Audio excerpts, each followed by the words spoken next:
ঘোষণা হয়ে গেল রাজ্যের মন্ত্রিসভা। দপ্তর বন্টন করলেন মুখ্যমন্ত্রী শুভেন্দু অধিকারী। নিজেকে নিয়ে 41 জন মন্ত্রীর দায়িত্ব ভাগ করলেন তিনি। কিন্তু প্রশ্ন হচ্ছে, কে কোন দায়িত্ব পেলেন, কে কোন দপ্তর পেলেন, কতজন হলেন পূর্ণমন্ত্রী, কতজন হলেন প্রতিমন্ত্রী। আজকের এই ভিডিওতে আমরা সেই তালিকায় আপনাদের সামনে তুলে ধরব, তাই অবশ্যই ভিডিওটি শেষ পর্যন্ত দেখতে ভুলবেন না। প্রথমেই আপনাদের জানিয়ে দিই, শুভেন্দু অধিকারীর মন্ত্রিসভায় 19 জনকে দেওয়া হয়েছে পূর্ণ মন্ত্রীর দায়িত্ব, 3 জনকে দেওয়া হয়েছে স্বাধীন দায়িত্বপ্রাপ্ত প্রতিমন্ত্রীর জায়গা এবং বাকি 19 জনকে দেওয়া হয়েছে প্রতিমন্ত্রীর দায়িত্ব। এবার জানাবো সেই তালিকা, কে কোন দপ্তর পেলেন। প্রথমেই জানাবো মুখ্যমন্ত্রী শুভেন্দু অধিকারীর কথা।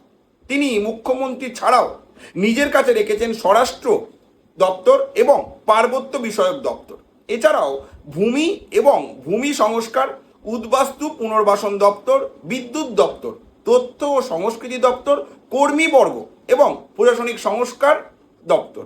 এছাড়াও অন্য যে সমস্ত দপ্তরের এখনো দায়িত্ব নির্ধারণ করা হয়নি, সেই সমস্ত দপ্তর কিন্তু নিজের কাছেই রেখেছেন মুখ্যমন্ত্রী শুভেন্দু অধিকারী। এরপর জানাবো দ্বিতীয় পূর্ণমন্ত্রী, এবং তিনি হলেন দীপক বর্মন। তাকে দেওয়া হয়েছে স্কুল শিক্ষা দপ্তর, আবাসন দপ্তর, ক্ষুদ্র ছোট মাঝারি শিল্প দপ্তর, বস্ত্র দপ্তর। জগন্নাথ চট্টোপাধ্যায়, তাকে দেওয়া হয়েছে উচ্চ শিক্ষা দপ্তর, কারিগরি শিক্ষা প্রশিক্ষণ দপ্তর। তাপস রায়, তাকে দেওয়া হয়েছে শিল্প বাণিজ্য সরকারি উদ্যোগ পুনর্গঠন দপ্তর এবং অপ্রচলিত ও নবীকরণযোগ্য শক্তি উৎস দপ্তর। স্বপন দাশগুপ্তকে দেওয়া হয়েছে অর্থ দপ্তর। শঙ্কর ঘোষ, তাকে দেওয়া হয়েছে পরিষদীয় বিষয়ক পর্যটন দপ্তর। শরৎ দত্ত মুখোপাধ্যায়কে দেওয়া হয়েছে স্বাস্থ্য ও পরিবার কল্যাণ দপ্তর। অর্জুন সিং, তাকে দেওয়া হয়েছে শ্রম ও পরিবহন দপ্তর। নিশীথ প্রামাণিক, তাকে দেওয়া হয়েছে উত্তরবঙ্গ উন্নয়ন, জলসম্পদ অনুসন্ধান ও উন্নয়ন দপ্তর। অশোক কীর্তনিয়াকে দেওয়া হয়েছে খাদ্য ও সরবরাহ এবং সমবায় দপ্তর। দিলীপ ঘোষকে দেওয়া হয়েছে পঞ্চায়েত ও গ্রামোন্নয়ন এবং কৃষি বিপণন দপ্তর।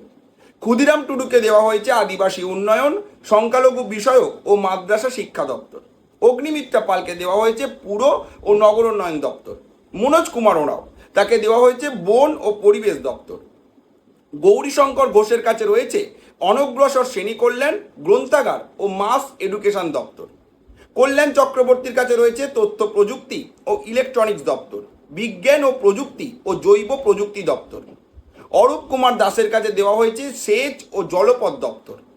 অজয় কুমার পোদ্দারকে দেওয়া হয়েছে জনস্বাস্থ্য কারিগরি ও পূর্ত দপ্তর। দুধ কুমার মণ্ডলকে দেওয়া হয়েছে কৃষি দপ্তর।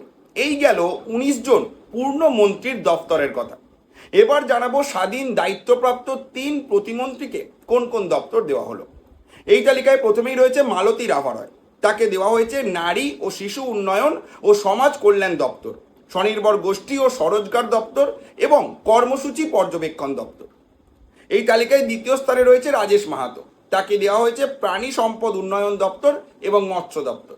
আর তৃতীয় স্থানে রয়েছেন ইন্দ্রনীল খাঁ, তাকে দেওয়া হয়েছে যুব কল্যাণ ও ক্রীড়া দপ্তর এবং ক্রেতা সুরক্ষা দপ্তর। এরপর জানাবো বাকি 19 জন প্রতিমন্ত্রীর দায়িত্ব ও দপ্তরের কথা। এই তালিকায় প্রথমে রয়েছে জোয়েল মুর্মু, তাকে দেওয়া হয়েছে আদিবাসী উন্নয়ন দপ্তর এবং সেচ ও জলপথ দপ্তর। রয়েছে হরেকৃষ্ণ বেরান্না, তাকে দেওয়া হয়েছে উচ্চশিক্ষা দপ্তর এবং কারিগরি শিক্ষা প্রশিক্ষণ ও দক্ষতা উন্নয়ন দপ্তর। আনন্দময় বর্মনকে দেওয়া হয়েছে পরিবহন দপ্তর এবং অর্থ দপ্তর। অশোক দিন্দাকে দেওয়া হয়েছে কৃষি বিপণন দপ্তর এবং ক্ষুদ্র ছোট ও মাঝারি শিল্প ও বস্ত্র দপ্তর। নদিয়ার চাঁদ বাউরিকে দেওয়া হয়েছে পূর্ত দপ্তর এবং অনগ্রসর শ্রেণী কল্যাণ দপ্তর। বিশাল লামাকে দেওয়া হয়েছে স্বরাষ্ট্র ও পার্বত্য বিষয়ক দপ্তর এবং সংখ্যালঘু বিষয়ক ও মাদ্রাসা শিক্ষা দপ্তর। শান্তনু প্রামাণিক, তাকে দেওয়া হয়েছে খাদ্য ও সরবরাহ দপ্তর এবং পঞ্চায়েত ও গ্রামীণ উন্নয়ন দপ্তর। মৌমিতা বিশ্বাস মিশ্র, তাকে দেওয়া হয়েছে শিল্প বাণিজ্য ও উদ্যোগ দপ্তর এবং বিজ্ঞান ও প্রযুক্তি ও জৈব প্রযুক্তি দপ্তর। উমেশ রায়, তাকে দেওয়া হয়েছে সংসদীয় বিষয়ক দপ্তর এবং নগরোন্নয়ন ও পুর বিষয়ক দপ্তর। পূর্ণিমা চক্রবর্তী, তাকে দেওয়া হয়েছে তথ্য ও সংস্কৃতি দপ্তর এবং পর্যটন দপ্তর। কৌশিক চৌধুরী, স্কুল শিক্ষা দপ্তর এবং দমকল দপ্তর। ভাস্কর ভট্টাচার্য, জনস্বাস্থ্য কারিগরি দপ্তর এবং শ্রম দপ্তর। দিবাকর ঘরামি, সমবায় দপ্তর, বন দপ্তর এবং পরিবেশ দপ্তর। অমিয় কিস্কু, তাকে দেওয়া হয়েছে খাদ্য প্রক্রিয়াকরণ শিল্প ও উদ্যান পালন দপ্তর এবং কৃষি দপ্তর। কলিতা মাঝি, তাকে দেওয়া হয়েছে আবাসন দপ্তর।